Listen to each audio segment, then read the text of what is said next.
اسلام قبول کرنے کے بعد اس نے پہلی بار جلال انصر کو تب قریب سے دیکھا جب ایک دن وہ چاروں کالج کے لان میں بیٹھی گفتگو میں مصروف تھیں۔ وہ وہاں کسی کام سے آیا تھا۔ رسمی علیق سلیق کے بعد وہ زینب کے ساتھ چند قدم دور جا کھڑا ہوا۔ امامہ اس کے چہرے سے نظریں نہیں ہٹا سکی۔ ایک عجیب سی مسرت اور خوشی کا احساس اسے گھیرے ہوئے تھا۔ وہ چند منٹ زینب سے بات کرنے کے بعد وہاں سے چلا گیا۔ امامہ اس کی پشت پر نظریں جمائے اس وقت تک اسے دیکھتی رہی جب تک وہ نظروں سے اوجھل نہیں ہو گیا۔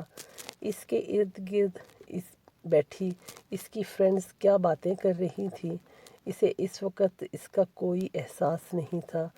جب وہ اس کی نظروں سے اوجھل ہو گیا تو یکدم جیسے دوبارہ وہ اپنے ماحول میں واپس آ گئی ہو۔ جلال انصر سے اس کی دوسری ملاقات زینب کے گھر پہ ہوئی تھی۔ اس دن وہ کالج سے واپسی پر زینب کے ساتھ اس کے گھر آئی تھی۔ زینب کچھ دنوں سے ان سب کو اپنے ہاں آنے کے لیے کہہ رہی تھی۔ باقی سب نے کوئی نہ کوئی بہانہ بنا دیا تھا مگر امامہ اس دن اس کے ساتھ اس کے گھر چلی آئی۔ اس کے گھر آ کر ایک عجیب سا سکون کا احساس ہوا تھا۔ شاید اس احساس کی وجہ جلال انصر کی اس گھر سے نسبت تھی۔ وہ ڈرائنگ روم میں بیٹھی ہوئی تھی اور زینب چائے بنانے کے لیے کچن میں گئی تھی۔ جب جلال ڈرائنگ روم میں داخل ہوا، امامہ کو وہاں دیکھ کر کچھ چونک گیا۔ شاید اسے امامہ کو وہاں دیکھنے کی توقع نہیں تھی۔ السلام علیکم، کیا حال ہے آپ کا؟ جلال نے شاید اس طرح بے دھڑک اندر داخل ہونے پر اپنی گھبراہٹ مٹانے کے لیے کہا تھا۔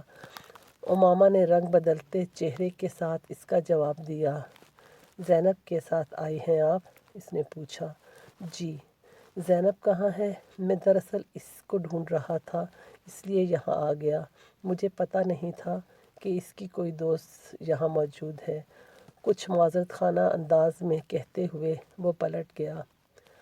آپ بہت اچھی نعت پڑھتے ہیں، امامہ نے بے ساختہ کہا۔ وہ ٹھٹک گیا۔ شکریہ۔ وہ کچھ حیران نظر آیا۔ آپ نے کہاں سنی ہے؟ ایک دن میں نے زینب کو فون کیا تھا۔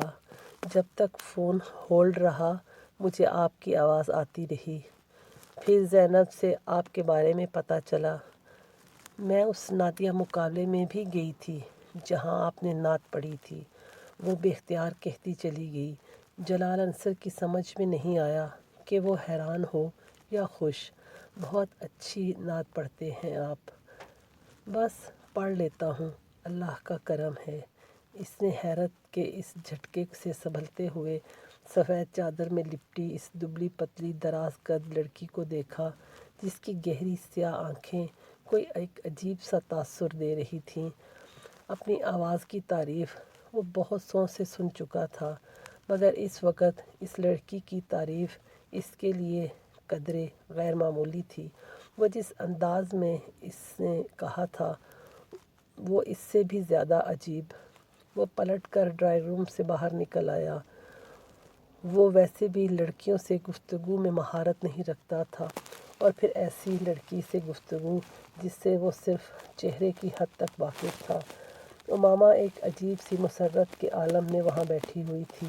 اسے یقین نہیں آ رہا تھا کہ اس نے جلال انصر سے بات کی تھی، اپنے سامنے، خود سے اتنے قریب۔ وہ ڈرائنگ روم کے دروازے سے کچھ آگے کارپٹ پر اس جگہ کو دیکھتی رہی جہاں وہ کچھ دیر پہلے کھڑا تھا۔ تصور کی آنکھ سے وہ اسے ابھی بھی وہیں دیکھ رہی تھی۔ ان کی اگلی ملاقات ہاسپٹل میں ہوئی تھی۔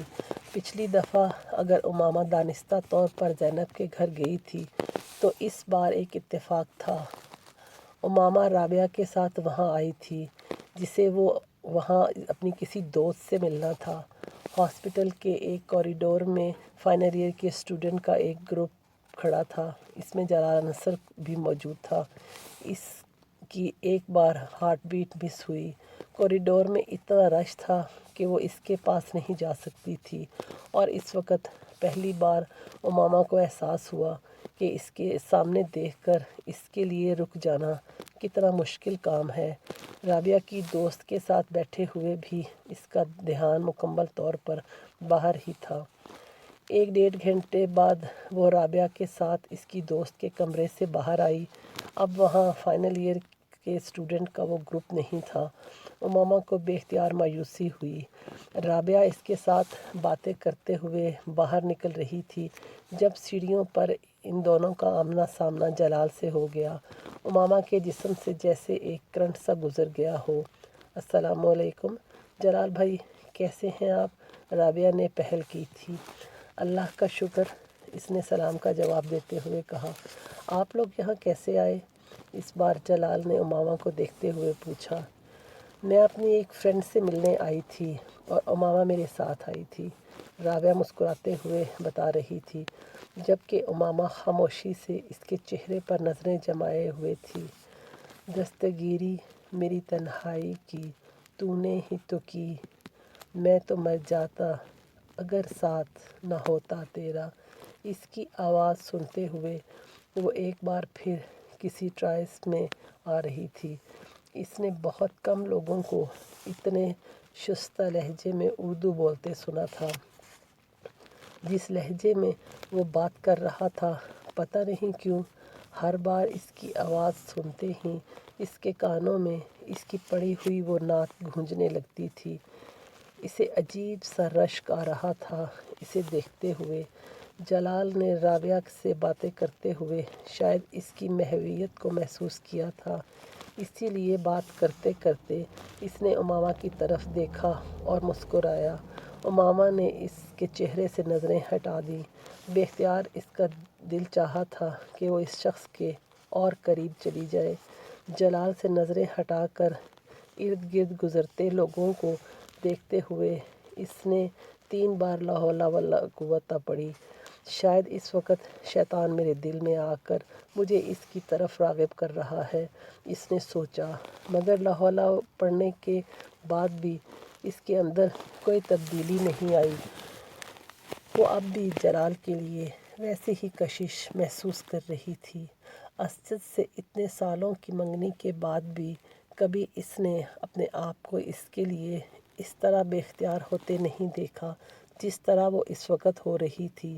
وہاں کھڑے پہلی بار جلال سے بہت خوف محسوس ہوا اسے۔ وہ میں کیا کروں گی اگر میرا دل اس آدمی کو دیکھ کر اسی طرح بے اختیار ہوتا رہا؟ آخر اسے دیکھ کر مجھے، اس نے جیسے بے بسی سے سوچا، میں اتنی کمزور تو کبھی بھی نہیں تھی کہ اس جیسے آدمی کو دیکھ کر اس طرح۔ اس نے اپنے وجود کو موم کا پایا۔